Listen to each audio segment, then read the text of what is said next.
Mari. Ya, assalamualaikum warahmatullahi wabarakatuh. Waalaikumsalam warahmatullahi wabarakatuh. Oke, yang harus kita sebut dan selalu tidak boleh kita lupakan yaitu Nabi Muhammad SAW.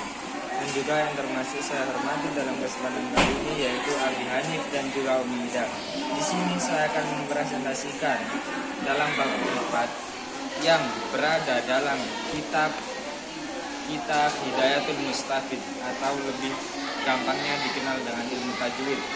Di sini dijelaskan dalam bab 4. Pertama itu tentang hukum dalam suatu hukum mim mati, hukum tentang mim mati. Mim mati ini dibagi menjadi 3 hukum. Yang pertama, apabila mim mati bertemu dengan mim, itu gini aja. Ada yang namanya hukum idgham mimi atau biasa disebut idgham syafawi. Idgham syafawi itu ialah apabila mim mati bertemu dengan huruf mim. Dan bacanya juga standar bacaan idgham, yaitu mendengung sedikit, mendengung, menyambungkan.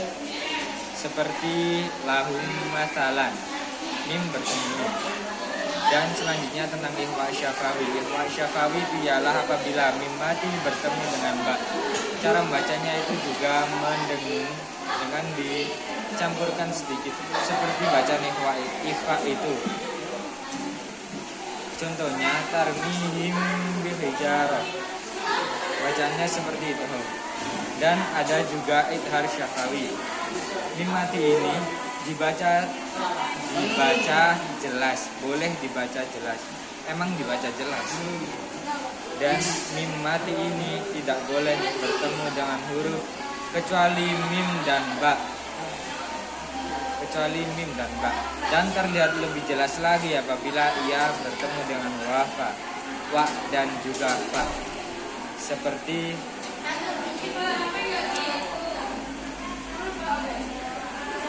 Seperti dalam contoh kata wahum fiha.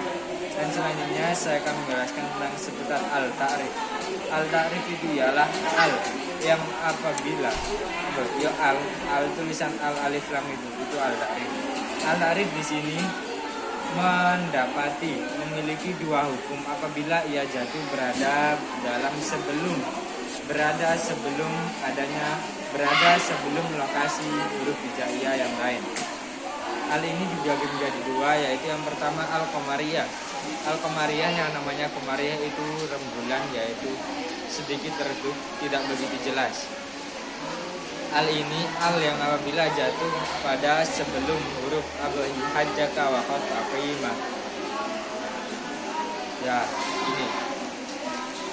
Dan ciri khas dari al-qamariyah sendiri itu di dalam suatu kata mesti ada huruf yang mati, seperti al-kautsar, al-kafirun. Al dalam di atas huruf lamnya ini sering sekali ditandai dengan adanya sukun. Dan selanjutnya tentang al-syamsiyah. Namanya syamsiyah mestinya juga jelas.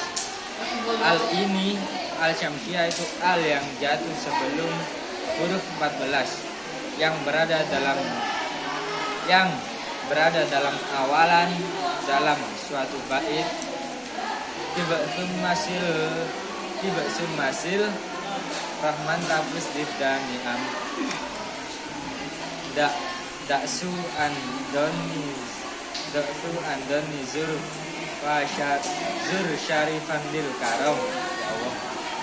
Nah, seperti dalam awal-awalan tadi. Dan contoh dari ciri khas tersendiri dari al-syamsiyah itu ialah ia akan huruf al tersebut dengan huruf hijaiyah selanjutnya itu akan berdengung, tidak ada huruf matinya. Berdengung itu melebur menjadi satu, seperti satu kata tadi, seperti as-sohoh, at-tomah, itu melebur dari satu, beda dengan al-qamariyah tadi. Kalau al-qamariyah tadi al-kadirun, al-kausar. Selanjutnya hukum nun dan mim apabila ia bertasydid.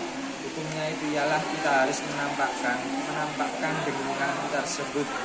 Contohnya inna amma summa. pelajaran ini merupakan pelajaran kita waktu kecil. Ini hanya merupakan review saja. Oke, apakah ada pertanyaan? Karena Oke, sekian. Saya tahu Anda terlalu paham. Oke, sekian dari saya. Kurang lebihnya mohon maaf. Assalamualaikum warahmatullahi wabarakatuh.